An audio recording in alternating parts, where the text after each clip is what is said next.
di sini ada sebuah cerita atau sebuah kisah tentang mujahadah atau bagaimana bisa mengontrol diri kita.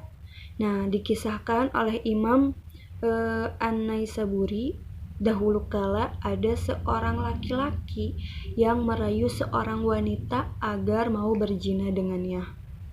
Segala bentuk rayuan ataupun segala bentuk yang bisa mendapatkan wanita itu ia lakukan untuk apa? Untuk meruntuhkan keteguhan iman wanita tersebut. Waktu itu banyak wanita yang tergila-gila dan tergoda padanya karena lelaki tersebut merupakan lelaki yang tampan dan juga kaya raya. Maka wanita mana yang tidak tergiur olehnya? Nah, namun wanita yang dirayu oleh si seorang laki-laki yang tampan dan kaya tadi, wanita itu sudah bersuami. Nah,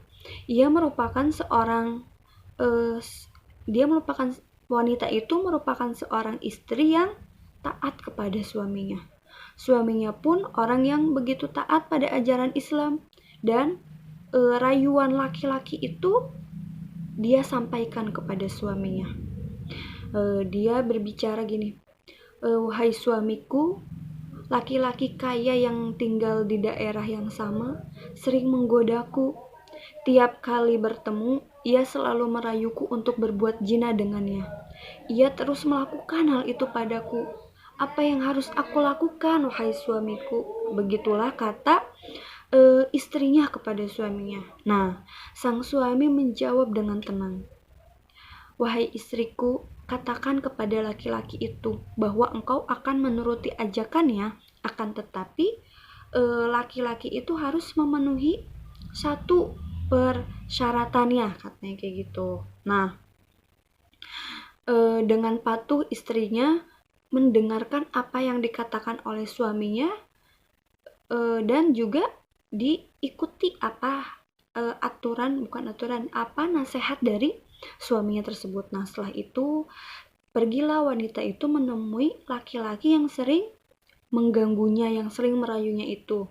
Nah, setelah bertemu dengan laki-laki perayu itu, wanita itu berkata, aku mau berbuat zina denganmu sebagaimana engkau selalu merayuku, tapi aku memiliki satu permintaan yang harus engkau turuti. Nah, lalu laki-laki yang ngerayu itu dia menjawab, baiklah, apapun akan aku turuti, jawab laki-laki itu.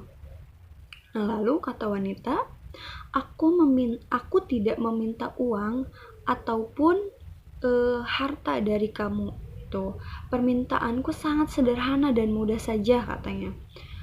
Sebelum kita melakukan zina, aku minta kamu melakukan sholat berjamaah bersama suamiku. Tidak banyak, hanya 40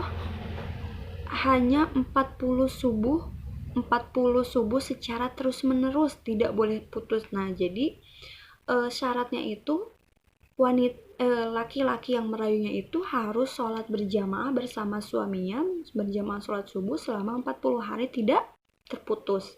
Nah, baiklah, apapun akan aku turuti, jawab laki-laki yang sering merayunya itu. Nah, selain itu, mengetahui permintaan wanita itu sangat mudah, maka ia pun menyanggupinya. Nah, setelah itu dia berjanji untuk melakukan permintaan wanita itu. Lalu laki-laki perayu itu dia sholat subuh dengan secara terus-menerus sampai 40 hari. Nah,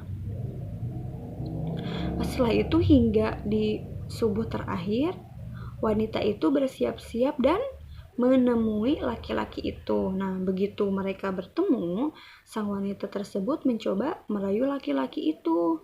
Setelah itu dia merayu dan sekarang ganti wanita yang merayu dan untuk memenuhi wanita ini merayu agar berbuat zina. Nah gitu. Namun tanpa disangka-sangka laki-laki tersebut menolaknya dan dia berkata, "Kini aku sudah bertaubat kepada Allah, wahai perempuan. Aku tidak mau lagi melakukan perbuatan itu." Nah, mendengar cerita ini, maka wanita itu berdoa kepada Allah, Maha benar Allah kata gitu, bahwa sholat dapat mencegah perbuatan keji dan munkar. Nah, seperti itu. Lalu hikmah dari cerita tersebut apa? Nah, bagaimana hikmah yang bisa kita ambil dari wanita itu? Dia bisa mengendalikan diri, dia bisa mengontrol diri dia bisa menahan nafsunya untuk tidak melakukan zina dengan laki-laki lain gitu.